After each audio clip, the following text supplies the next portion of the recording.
while also inventing a new type of soldier, the birth of the economic hitman.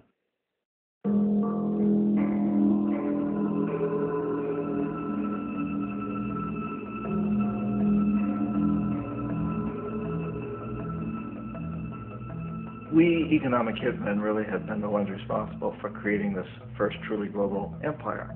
And we work many different ways.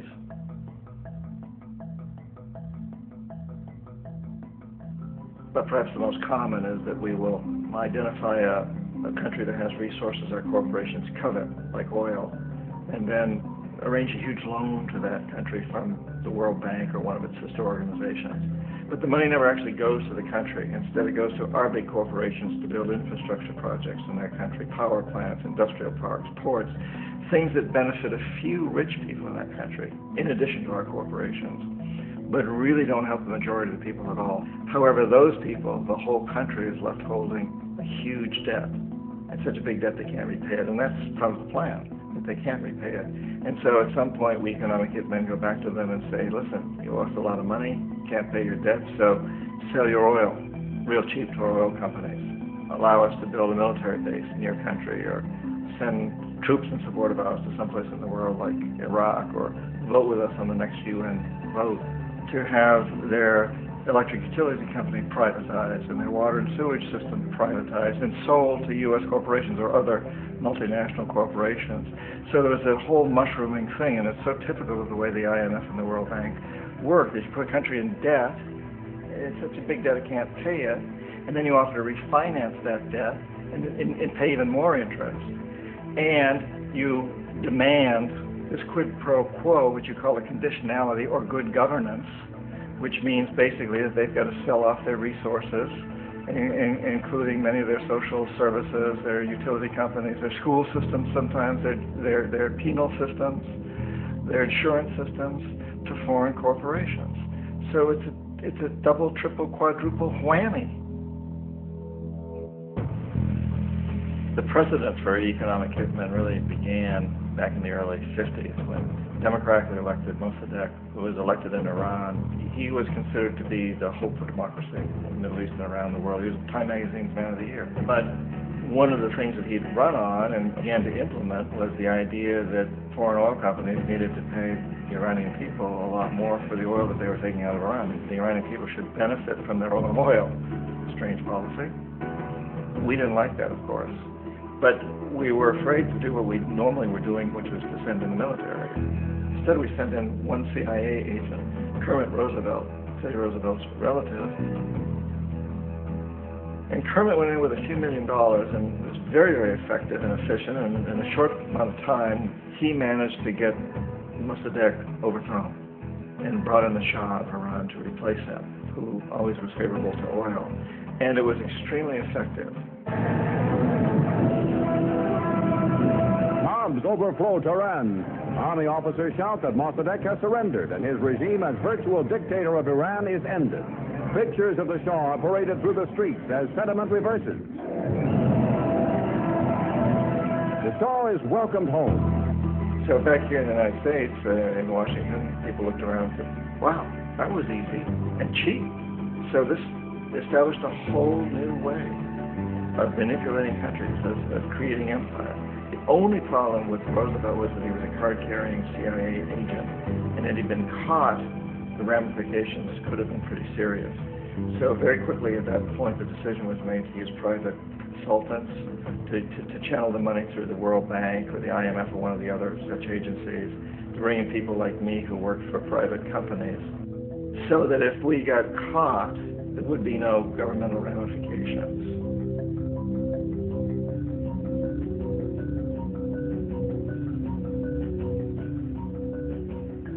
When Arbenz became president of Guatemala, the country was very much under the thumbs of United Fruit Company, the big international corporations. And Arbenz ran on this ticket that says, you know, we want to get the land back to the people. And once he took power, he was implementing policies that would do exactly that, give the land rights back to the people.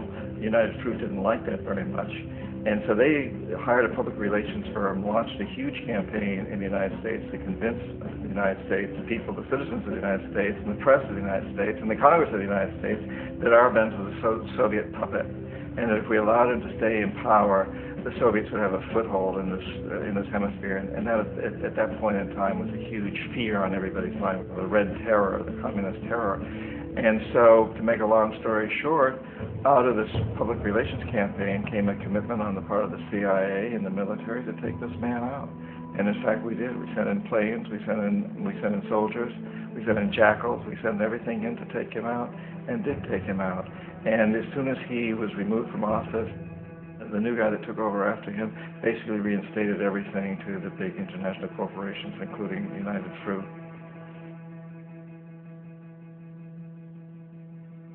Ecuador, for many, many years, had been ruled by pro-U.S. dictators, often relatively brutal. Then it was decided that they were going to have a truly democratic election. Jaime Roldos ran for office. And his main goal, he said, as president, would be to make sure that Ecuador's resources were used to help the people. And he won, overwhelming, by more votes than anybody had ever won anything in Ecuador. And he began to implement these policies to make sure that the profits from oil went to help the people. Well, we didn't like that in the United States. I was sent down as one of several economic hitmen to change Roldos, to corrupt him, to bring him around, to let him know, okay, you can get very rich, you and your family, if you play our game, but if you continue to try to keep these policies you've promised, you're going to go. He wouldn't listen. He was assassinated. As soon as the plane crashed, the whole area was cordoned off. The only people that allowed in were U.S. military from a nearby base and some of the Ecuadorian military. When an investigation was launched, two of the key witnesses died in car accidents before they had a chance to testify. A lot of very, very strange things that went on around the assassination of Jaime Roldos.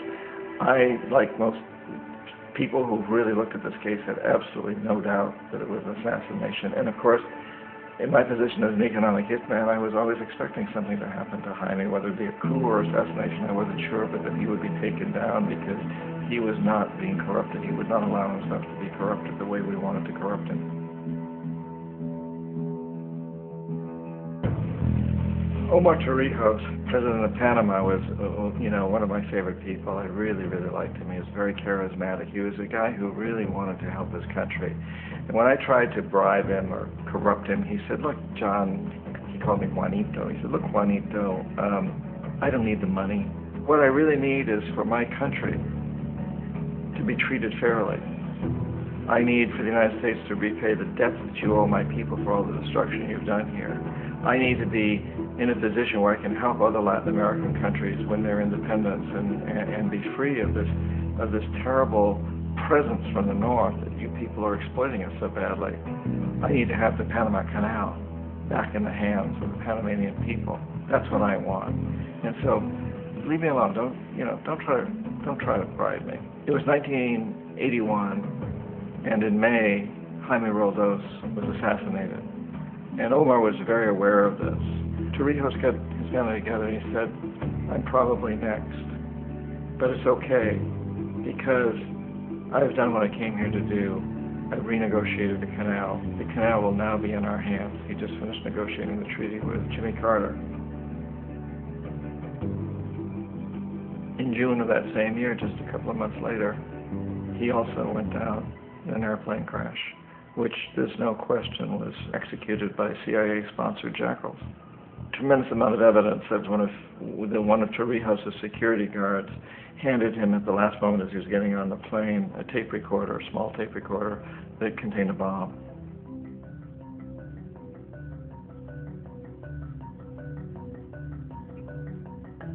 It is interesting to me how this system has continued pretty much the same way for years and years and years, except the economic hitmen have got better and better and better. Then we come up with, very recently, what happened in Venezuela. In 1998, Hugo Chavez gets elected president, following a long line of presidents who had been very corrupt and basically destroyed the economy of the country. And Chavez was elected amidst all that. Chavez stood up to the United States, and he's done it primarily demanding that Venezuelan oil be used to help the Venezuelan people. Well, we didn't like that in the United States.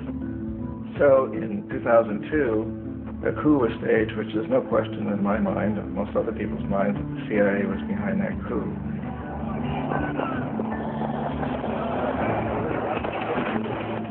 The way that that coup was fomented was very reflective of what Kermit Roosevelt had done in Iran, of paying people to go out into the streets, to riot, to protest, to say this Chavez is very unpopular. You know, if you can get a few thousand people to do that, television can make it look like it's the whole country, and things start to mushroom.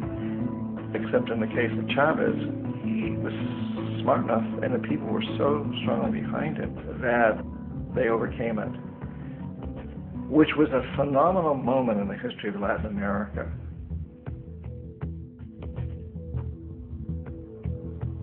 Iraq actually is a perfect example of the way the whole system works. So we economic hitmen are the first line of defense. We go in, we try to corrupt governments and get them to accept these huge loans, which we then use as leverage to basically own them. If we fail, as I failed in Panama with Omar Torrijos and in Ecuador with Jaime Roldos, men who refused to be corrupted, then the second line of defense is we send in the jackals. And the jackals either overthrow governments or they assassinate. And once that happens, when a new government comes in, and boy, it's going to toe the line, because the new president knows what will happen if he doesn't. But in the case of Iraq, both of those things failed. Economic hitmen were not able to get through to Saddam Hussein. We tried very hard. We tried to get him to accept a deal very similar to what the House of Saud has accepted in Saudi Arabia, but he wouldn't accept it. And so the jackals went in to take him out. They couldn't do it. His security was very good. After all, he had one time worked for the CIA. He'd been hired to assassinate a former president of Iraq and failed, but he knew the system. So in '91, we send in the troops and we take out the Iraqi military. So we assume at that point that Saddam Hussein is going to come around. We could have taken him out, of course, at that time, but we didn't want him. He's the kind of strong man we like. He controls his people. We thought he could control the Kurds and keep the Iranians in their border and keep pumping oil for us. And then once we took out his military, now he's going to come around. So the economic hitmen go back in the 90s without success. If they had had success, he'd still be running the country. We'd be selling him all the fighter jets he wants and everything else he wants. But they couldn't. They didn't have success. The jackals couldn't take him out again. So we sent the military in once again, and this time we did the complete job and took him out, and in the process created for ourselves some very, very lucrative construction deals. We had to reconstruct a country that we'd essentially destroyed, which is a pretty good deal if you own construction companies, big ones.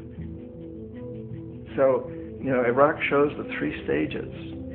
The economic hitmen fail there, the jackals fail there, and as a final measure, the military goes in.